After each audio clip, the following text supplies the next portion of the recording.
Alors tout simplement, voir, on va dire comme ça, les variations des fonctions à l'aide des fonctions de référence. En fait, ça veut dire quoi? On va vous donner une fonction, mais dans cette fonction, au sein de cette fonction, il y a des fonctions de référence. Et il faut déterminer les variations de la fonction qu'on vous a donnée. Mais ici, on ne va pas dériver.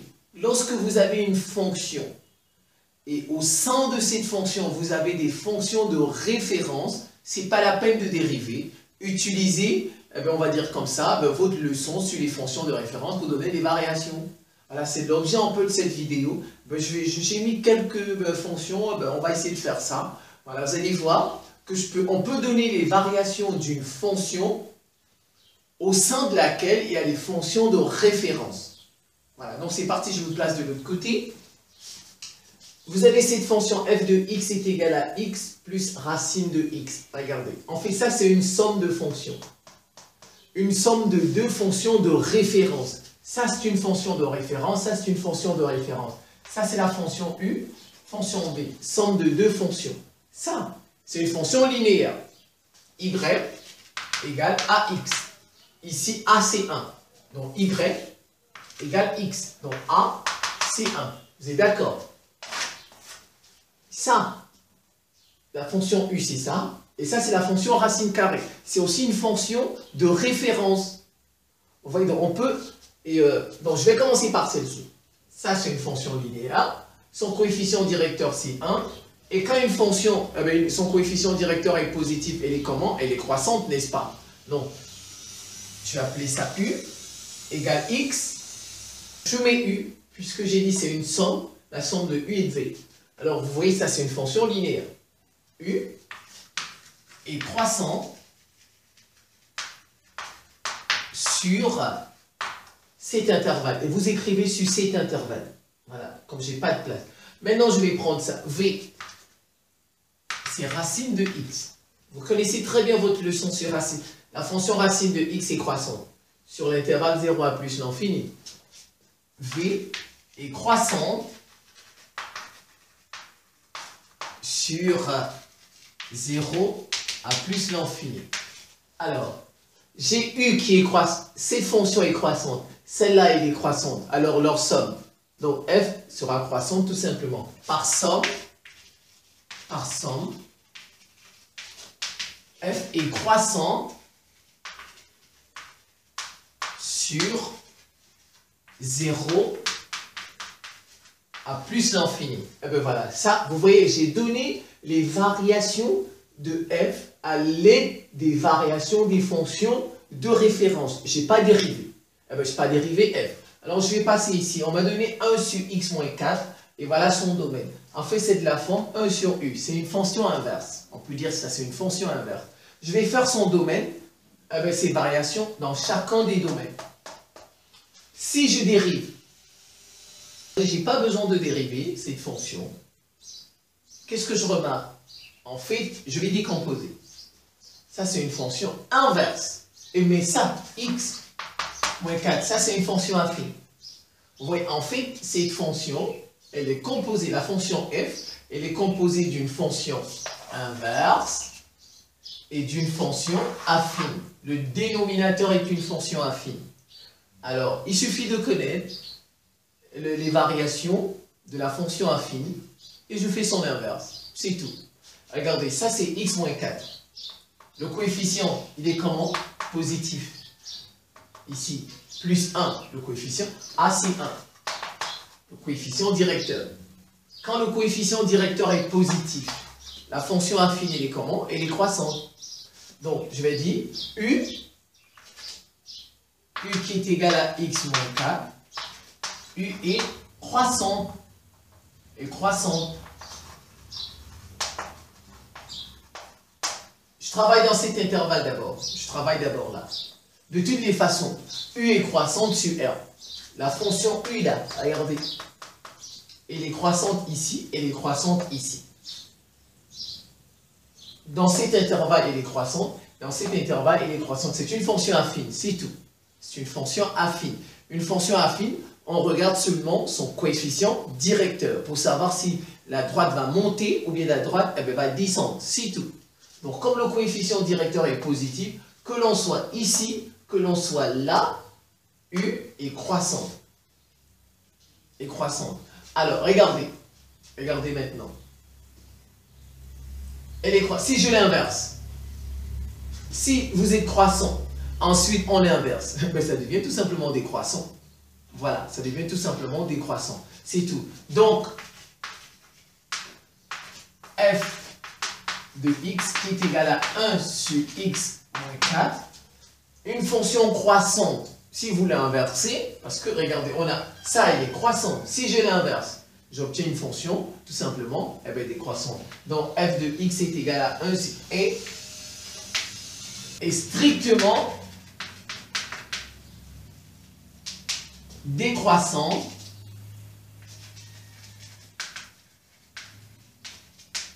sur f, sur son domaine. Sur tout le domaine, cette fonction, elle est décroissante.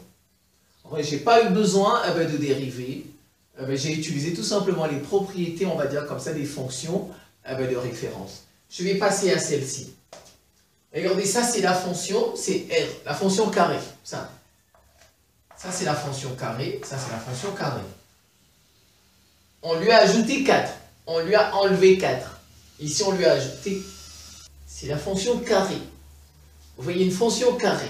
Tout ce qui nous intéresse, c'est ça, c'est le carré. Quand on lui ajoute un nombre, une constante, ou bien qu'on lui enlève une constante, la constante que vous voyez, elle n'a aucun effet sur le carré, sur le x carré. Cette constante qu'on a enlevée, elle n'a aucun effet sur le x carré. Aucun. C'est pas parce que c'est plus 4, c'est moins 4 que ça va avoir un effet. Aucun effet. Donc, cette fonction et celle-ci, parce qu'en fait, elles ont, regardez, c'est positif ici, c'est positif. Donc, en fait, ces deux fonctions ont le même sens de variation. Elles ont le même sens. Si ça, c'était négatif, ça, c'était moins x carré, elles n'ont pas le même sens de variation, les deux fonctions. Je vous ai dit, ça, vous pouvez l'enlever, les 4 là, vous pouvez les enlever. Ça n'a aucune incidence, aucune influence sur ce qui est important. C'est le signe des deux là, leur signe. Vous voyez, c'est ça. Les constantes n'ont aucune... Donc, si ça, c'était négatif, les deux fonctions n'auraient pas le même sens de variation. Mais, je remets, mais elles ont le même signe. Et quand elles ont le même signe, elles ont le même sens de variation, c'est tout. Déjà, deux facteurs ont le même sens de variation. Bon, maintenant, quel est leur sens de variation? C'est positif, c'est positif. Vous connaissez votre leçon sur la fonction puissance, la fonction carré. Quand le a, c'est ax carré. Ça, c'est positif. C'est décroissant, eh bien, croissant, normalement. De moins l'infini à 0 à plus l'infini. Donc, ici, décroissant, croissant de moins l'infini à 0, et de 0 à plus l'infini, c'est croissant. Sauf erreur, hein, ou peut-être c'est l'inverse, mais je pense que ça, c'est quand c'est positif, décroissant, croissant. Quand c'est négatif, croissant, décroissant. Donc si A positif, c'est ça. A négatif, c'est le contraire. C'est comme ça, comme ça. Voilà, donc vous connaissez bien votre leçon sur les fonctions carrées, les fonctions du second degré. Voilà, on regarde le signe de A. Voilà, donc si ça, c'est positif, donc décroissant. Donc vous voyez, positif, positif. Donc, les deux fonctions sont d'abord, elles sont croissantes de moins l'infini à 0, décroissantes. Vous écrivez tout simplement de moins l'infini à 0. F et G sont décroissantes. F et G sont strictement décroissantes, comme on l'a dit ici. Et sur de 0 à plus l'infini, F et G sont croissantes. Vous voyez, on n'a pas besoin de les dériver. Ce sont des fonctions de référence, tout simplement. Maintenant, je vais passer ici. Ici, c'est la même chose. Regardez, le moins 3, il n'a aucune influence sur ça. Ça, c'est une fonction inverse. Une fonction inverse, on nous a dit de 0 à plus, je prends juste un intervalle. 0 à plus l'infini. Je travaille, on va dire comme ça, dans cet intervalle de 0 à plus l'infini. 0 à plus l'infini, je me suis limité là. Une fonction inverse, elle est décroissante sur cet intervalle. Ça, c'est la leçon. fonction de référence, la fonction inverse. Sur cet intervalle, elle est décroissante. Donc c'est f, ça, décroissante, ça.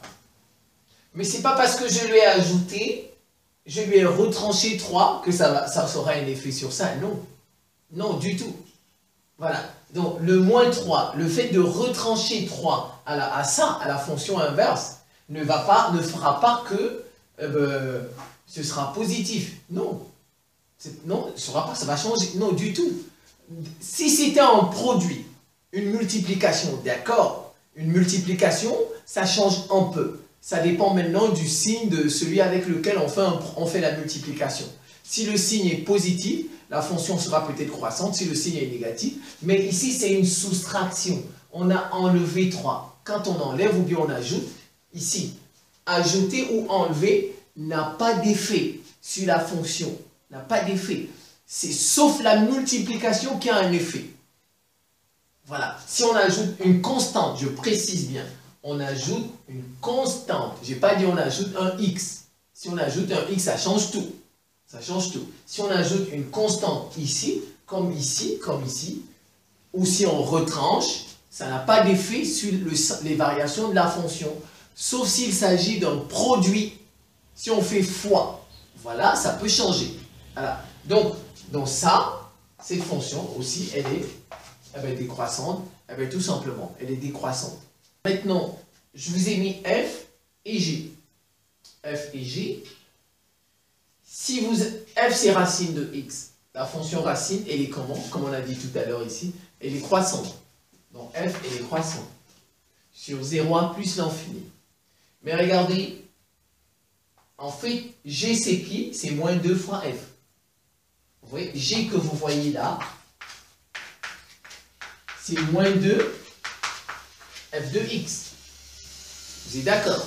Vous avez une fonction croissante, mais qui est multipliée par une constante négative.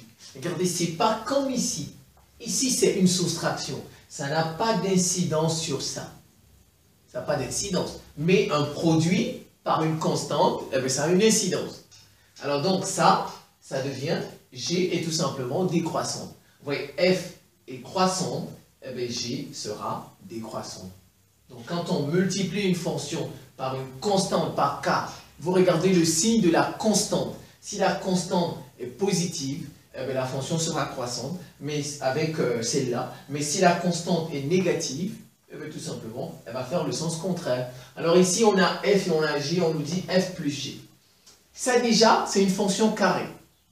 La fonction carrée, on nous a précisé les intervalles. Ça, je fais sur l'intervalle moins l'infini 0. Ensuite, je fais sur l'intervalle 0 à plus l'infini. Alors, si c'était, je fais f plus g. Regardez ça. Sur cet intervalle, elle est décroissante. F est décroissante. Ici, sur cet intervalle, f est décroissante. Ça, c'est une fonction linéaire. Affine, autant pour moi. Une fonction affine, son coefficient, c'est 2. C'est croissant, puisque 2, c'est positif. Donc, il est positif. Il est croissant. G est croissante. G est croissante. Donc, décroissante. Vous voyez que dans cet intervalle, f plus g, on ne peut pas conclure. Regardez bien, on est dans cet intervalle. Dans cet moins l'infini à 0, la fonction, elle est décroissante. La fonction carrée. Mais cette fonction, elle, dans R, elle est croissante. C'est une fonction affine. A, c'est 2. C'est positif, croissant. Regardez, on est dans cet intervalle. On a une fonction décroissante et une fonction croissante. Leur somme. Toi, tu décrois, lui, il monte. Qu'est-ce qu'on peut dire? On ne peut conclure. Donc, sur cet intervalle, ici, on ne peut conclure. Sur les variations de f plus g, on ne peut conclure. Maintenant, je vais passer à cet intervalle. Ici, sur cet intervalle, elle est croissante. F est croissante sur cet intervalle. Bon, ça, elle est croissante. G est croissante. Voilà. g elle est toujours croissante, eh c'est une fonction affine. Donc, dans cet intervalle, on a une fonction croissante, une fonction croissante. Donc, f plus g est comment? Est croissante. Est croissante, tout simplement. Alors, venons maintenant ici, c'est f moins g. F moins g. Je viens f moins g. En fait, ça, c'est une somme aussi. Je peux l'écrire. F plus moins g. C'est une somme. Alors maintenant, regardez, c'est moins g. Si ça... Alors, regardez bien. Elle est croissante, n'est-ce pas? Elle est croissante. Mais quand ça devient négatif, ça veut dire que le coefficient sera négatif. Maintenant, on aura moins 2 à cause de ce moins. Alors, quand c'est positif, c'est croissant. Quand c'est négatif, c'est comment? C'est décroissant. Alors, vous avez une fonction décroissante et moins g qui est décroissante. Si on fait la somme, décroissante, ça, c'est tout simplement décroissant, n'est-ce pas? Donc, f moins g, sur cet intervalle, de moins l'infini à 0, cette différence de deux fonctions, elle est décroissante. Elle est décroissante. Mais regardez maintenant, je reviens un peu sur ça, la différence entre ces deux fonctions. On a dit, montrez un peu la différence entre les deux. La différence est juste au niveau de la courbe. Au niveau de la courbe, par exemple, celle-ci, comme c'est moins, alors donc l'incidence, regardez, c'est juste au niveau de la courbe que le moins 3 est important, c'est tout. Ou bien le plus 4 que vous avez ici, le moins 4. Regardez, je vais prendre ça, je suppose. Ça, c'est 1 sur x. Supposons elle fait ça. Elle est décroissante. Regardez ça. Si vous voulez tracer G, ça c'est CF. Si vous voulez tracer G, c'est comme X, 1 c'est comme F, mais vous descendez de 3. Le moins veut dire on descend de 3. Si, regardez, ce point qui est ici, le point qui est là, n'est-ce pas? Il est au niveau de 4. Si je veux trouver le point qui va dessus, on descend de 3. 1, 2, 3. En fait, il va commencer ici. Ce point, il sera ici. Donc, en fait, la courbe, elle sera, je vais prendre ça. Il est ici, à 2. De là, il va descendre de 3. 1, 2, 3. Il sera ici. Donc, en fait, ça va faire ça. Et G est 3 fois en dessous de F. Ça. Voilà la seule influence des constantes. C'est au niveau de la courbe. Comme celle-ci, par exemple, ça c'est plus 4. C'est plus 4, moins 4. Donc, cette fonction, elle sera 4 fois au-dessus de la fonction x carré.